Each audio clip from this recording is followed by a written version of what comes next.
Hello and welcome back to another edition of GNAT-TV's In-Depth Series. I'm Andrew McKeever, the news director at GNAT-TV's News Project, and it's a pleasure to have you with us today on Wednesday, November 17th. It's also a great pleasure to be joined in our virtual studio by Randi Lowe, who is the school superintendent for the Bennington Rutland Supervisory Union. And as many of you know, that supervisory union includes the Medway School District, which includes the towns of Paulet and Rupert, the Taconic and Green Regional School District, which includes the towns of Danby, Dorset, Landgrove, Londonderry, Manchester, Mount Tabor, Peru, Sunderland, and Weston. Boy, that's a lot of towns. And also the Windhall School District as well. Superintendent Lowe is now in her second year at the helm of the BRSU. She had served as the assistant superintendent for special education before she took over the top post 2 years ago. And Superintendent Lowe, it always reminds me that your arrival at the top post there at the Supervisory Union coincided almost exactly with the arrival of the COVID pandemic. Your timing was exquisite when it comes to that.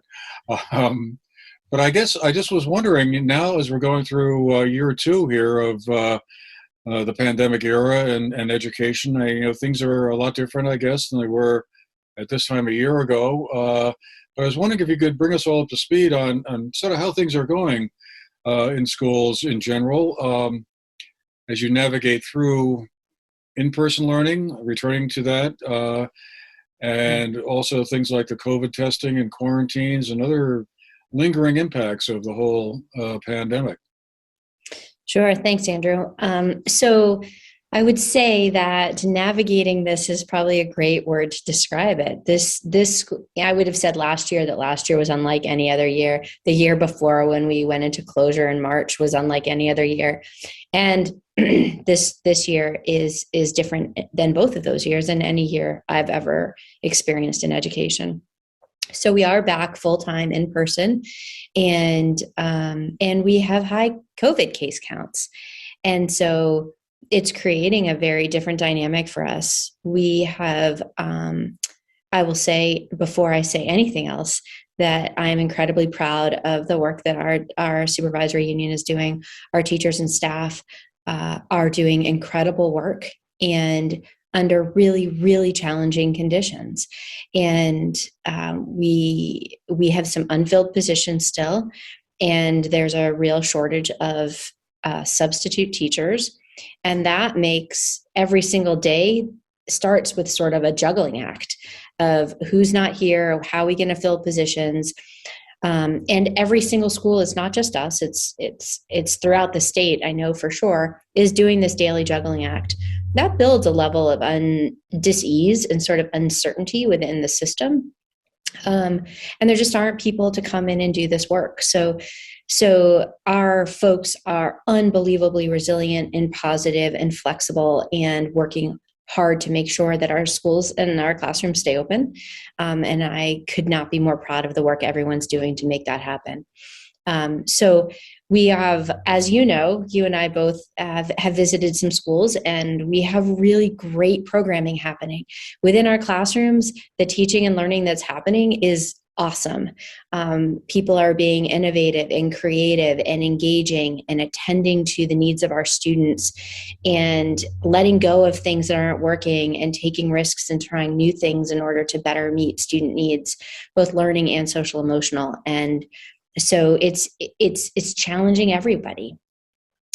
So I guess, that's sort of what's happening in our schools.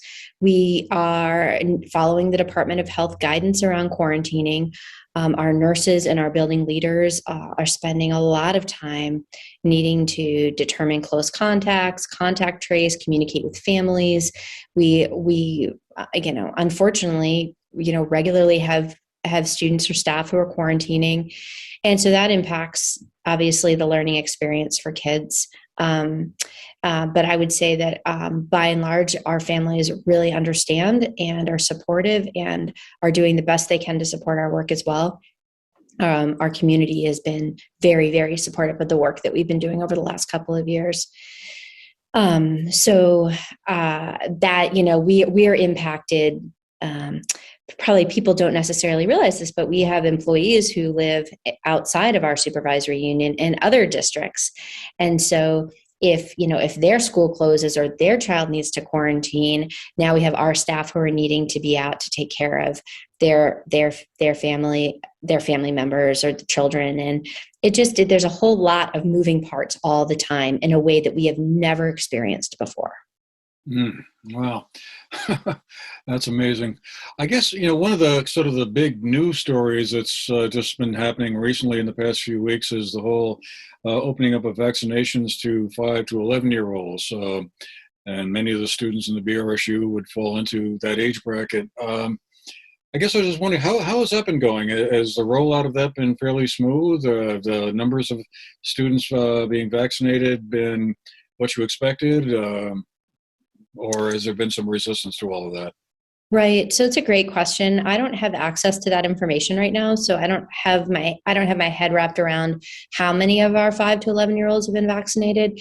We did have a clinic here in Manchester last Saturday, and there were 200 spots available. And I think there were about 195 shots given that day. It was only for 5 to 11-year-olds. I've certainly heard from many families who are very excited that the vaccine is available for their children. I'm hopeful and optimistic about where we'll be when we come back in January. And I hope that we have many students who are vaccinated. And we also have folks who are, not supportive of it right now. We have families who are choosing to say not now or not for my child, and they have every right to make that decision for themselves and for their children. And there are many valid reasons for why they're making those decisions. But I'm optimistic and hopeful. We've got a great community. So assuming we get up to that roughly that 80% level, it seems like kind of the threshold of when things can be or perceived to be sort of under control. Does that mean things like face masks might be less necessary, or will they be some sort of, will that make your job easier, I guess is where I'm going. So I really don't know what I will do if we reach that 80%. I need to take some time. I need to look at what our conditions are. Right now, it's difficult for me with the numbers being what they are within our community to consider stopping with masking. But I don't know where we'll be in January. So I'm holding back on making any decisions. I'm going to wait. I'm going to hear from the Department of Health. I'm going to hear from the Agency of Ed. I'm going to find out where our numbers are. I'm going to see what the conditions are and make the best decision I can make at that time. And the other thing I just wanted to quickly run by you was the whole test to stay program. I guess the Agency of Education is opening up. That's an opportunity for students in school to be tested kind of on the spot to determine if they might be a positive case, and that then action could then be taken. Is that supposed to start next week? Is that the idea, or can you tell us what's happening with that? Right. So we've completed the process, the onboarding process with the state, and going through all of the waiver and requirements that we needed to on the back end of that. This week, we're sending out letters to families for them to opt in for Test to Stay. Test to Stay is only available. It's a rapid antigen test, and it's only to be used for unvaccinated people. So for unvaccinated folks who are found to be close contacts within our schools, then yes, they can come. Their child can take the rapid test, and if it's negative, then they can go to class. And if it's positive, then they would leave. So it's a way to help prevent our kids from needing to quarantine and be out for a week from school. And I don't have an exact start date right now. We're getting the letter out. Once we have all the information back, or we have the first bulk of information back, we have to get it all included in the system.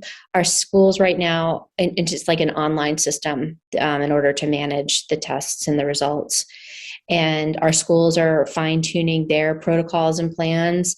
We allowed that. I chose to have that determined at the building level because our schools are so very, very different in size and structure and resources that it didn't make sense for me to have a one-size-fits-all approach to that. So Principals and nurses are working right now to figure that out. And I don't believe we'll be starting next week. I'm hoping to start after Thanksgiving. It'll probably be likely the week or two after Thanksgiving that we're up and running with it. And I don't know if you know that we've been piloting take-home test kits. So we have tests, PCR tests, that we have here in our building, and we also have them at all of our schools. And so if somebody needs to quarantine and be tested, if they aren't able to get an appointment or they don't want to have to deal with making an appointment, they can take one of these take-home test kits home. And in it, it tells you everything to do in order to take the test, process it, and then they ship it back through UPS without charge to the person who sends it. So just to shift gears a little bit here, away from purely COVID-related questions to more educational ones, I guess I just wondered, have you been able to do any assessment yet as to how the whole pandemic period since March of 2020 has impacted student learning? I mean, are there any test results or test scores or data of some sort or another that says, well, despite all of this, kids are still basically on grade level and, things are going well, or they may be in a little bit of a fall off, but they can make it up in future years. Any sense of how the whole environment you've been operating under for the past 20 months or so has impacted teaching? Sure. So our SBAC scores, which are the state assessments, sort of mirrored what happened across the state, which is there was a notable decline in math performance, which happened in our district, and it also happened across the state. We had a slight reduction in reading scores, which was also similar across the state. So, that was over 2 years. So we're very aware of that and poised to support our learners the best way we can. We know that we need to meet our kids where they are, that trying to teach them at a level that is too far beyond where their skill is, they will not be able to access that content. So our teachers have worked very, very hard this year to identify where their kids are, meet them where they are, and then provide instruction in a meaningful way. One of the things we're finding across a lot of our classrooms is a very, very wide diversity of learners. We typically have many, within any classroom, you might have a, 4 or 5 year spread. Teachers are reporting that feels even wider right now, that they're just very, very much a lot of variability within their classrooms. So they're attending to that and doing the best that they can. We're monitoring our local assessment, trying to look at student growth. But frankly, the things that I shared with you in response to your first question about sort of how we're operating, it's tough when kids are in and out with quarantine, when we've got to shuffle people and move people. So there's inconsistency of programming because people have to cover somebody in order for us to keep a classroom open, or teachers are absent. We have a number of folks who are out because of, again, their children needing to quarantine at home and they need to cover. All of that is very, very disruptive to the learning trajectory for kids and for teachers. So I think that, your last question was around where is this? Are we going to be able to make this up? I'm confident that over time it will all work itself out. But the hope that we had this year about recovery and stability so far isn't really playing out that way for reasons beyond our control at this point. Yeah. Sort of related to that, one of the actions you've all taken at the Taconic and Green School District is about coming up with an ends policy, I guess, goals or outcomes you hope to see students achieve. I wonder if you could talk a little bit about that and tell us what's included or involved with the ends policy that you folks were working on earlier this year. Sure. So both Taconic and Green and the Meadowy school districts both went through a process of community engagement in order to hear from their community to develop an ends policy. So both boards are policy governance boards, which means that they operate under a set of policies to govern their work and to govern my work. One of their primary charges is to develop an ends policy, which is basically policy all the policies under 1.0 is the main ends policy. So the two districts took different approaches, but they both came up with a policy based on the responses from community members, parents, teachers, and students. So Taconic and Green had over 600 responses, and they spent many, many months collecting, analyzing, drafting ends policies, bringing it back for review, adjusting. And so now that's in place. So now that the ends policies are in place, at some point this year, I will do an interpretation of what does this mean to me as a superintendent, and what do I understand this to mean for our work as our system. So their ends, their policy is, this is what we want as outcomes for all of our students. My responsibility is to determine the means, the how. All right, I see that this is what you're looking for, that this is what the community wants. This is what you as a board is charging us with as a system. So now how are we going to accomplish that? And so that then becomes, what are our practices, our instructional practices? What does our curriculum look like? What does our programming look like? What are the experiences we offer our students? How does our overall educational model, how is it designed? What are we providing for our kids in order to help meet all of those ends policies? So it's really exciting work. And when you look at the ends policy, I think one of the things that jumps out, if I think about both districts, but I'll focus on Taconic and Green, but this is similar for both. There are academics in there, and the academics that are there are the academic areas that are required by the state. Okay, so that's all that was lifted.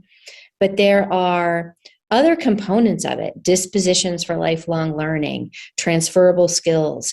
How, what are those components of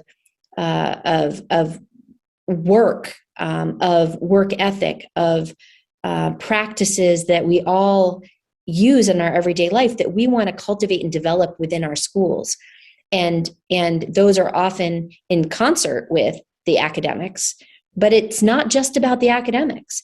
And for 21st century learners, I think that that's really important.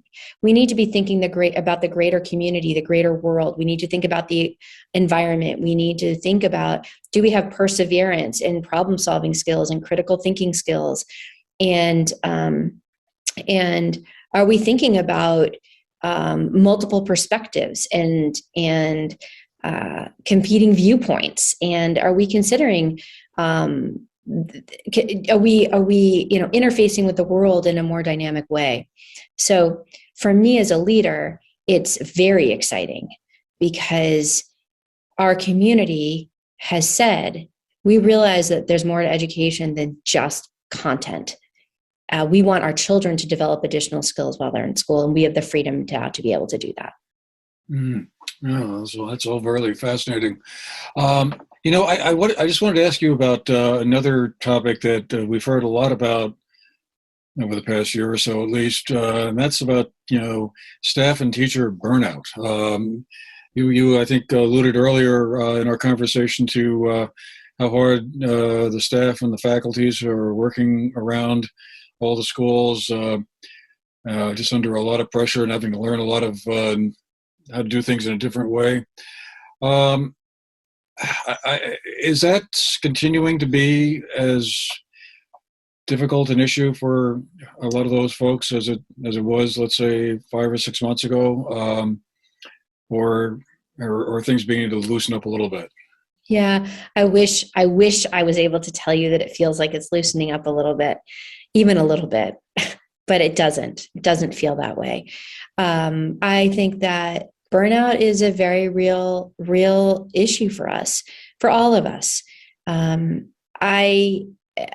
thinking about how to answer this question. So our teachers and staff understand the conditions in which they came back to work, right? Andrew, you hear about anywhere this idea of recovering from the pandemic, right? They came into this year both with, all of us sort of left in June with this hope that this year was going to be back to normal.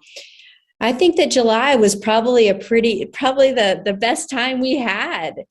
And then And then the end of July came and August came, and all of a sudden we start seeing the Delta variant impact.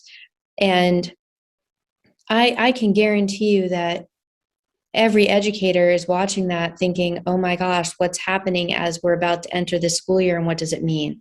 And there's still, all of us operating in this space of recovery and the expectation from the community, from the world, from everyone about recovering our children's education. And we came back and we're working under conditions. They're trying to teach under conditions that are every bit as difficult, if not more difficult than they were last year. And so that takes a toll on you. Our teachers are professionals. They care about learning. They know the expectations. They put a lot of pressure on themselves, and then they're trying to do it under conditions that are challenging. And we are all still living under this pandemic. We are still never knowing what that phone call is going to come or how it's going to disrupt our lives. And it is really, really taking a toll. People are fragile. I think people don't have a lot of extra capacity for extra things. We're trying to not ask too much outside of the workday for our employees, and hoping, because there's just not a lot of capacity, bandwidth to take on more. Everything is hard. They're exhausted, they're emotionally fragile, and they are stressed, and they are still giving 110% to every single day to our kids and to their work. And it is taking a toll on them. And is it still a difficult problem to find like qualified staff, like substitute teachers or bus drivers? It seemed like for a while were very hard to come by. Is that still the case also? Absolutely. Absolutely. We do not have very many substitute teachers, and that's problematic. I don't know if we have any substitute bus drivers, food service staff, custodians. I mean, across every aspect of our organization, we are very thinly staffed. And we are trying creative new ways to hire people. There are some interesting things happening, but we're not getting a lot of traction. Wow, interesting. I wanted to just turn in a few minutes we have left here to talk about another thing that seems to be coming down the pike here, and that's the weighting study that the legislature has been working on or mulling over for a while, and that refers to, I guess, the fact that I guess some students are more expensive to teach than others. I'm probably putting it kind of crudely, but you'll clarify that for me, I'm sure. But basically, some students who, let's say, where English isn't their native language, Mm-hmm. there's more work has to go into teaching them. I guess I just wondered, what are your thoughts on this weighting study? Is it something that's a good idea we should re-explore? I mean, I guess there's also a tax implication as well, that the costs might get moved around a bit. Some towns that are used to paying a certain amount might find themselves paying more, or some might find themselves paying less. But I wondered if you could just tell us a little bit about what's involved with all of that from your perspective. So I think that the reason that the study from UVM was initially, they were asked to do this study was there were concerns about the current funding formula and whether or not it really was equitable, and whether districts were getting the amount of funds that they should in order to operate their schools. And so the study concluded that the weights were off, that we weren't really weighting things appropriately. So now, right, the legislature's been taking a deep dive into what were the recommended weights. Does this work? How might we look at this differently? There's a lot of questions happening. From my perspective, I think that it's a good idea that they're working through this. And I think that it is important that districts are funded at a level that is appropriate to educate the students that they have in their community. So really the primary weights are related to poverty and, as you said, English language learners. Because we want to make sure that schools have money to appropriately educate their kids. So, there's a lot of discussion around this idea of sort of winners and losers. I'm not going to comment on that. I don't think that that's the way it looks. That's the way it's intended to be. And I don't think that that's the way we should be looking at it. They're looking to provide a more equitable way to fund education across communities. And I think that that's a very good thing. Having said that, every district, once everything shuffles out and the calculations are run for every district is going to have to assess, okay, what does this mean for me?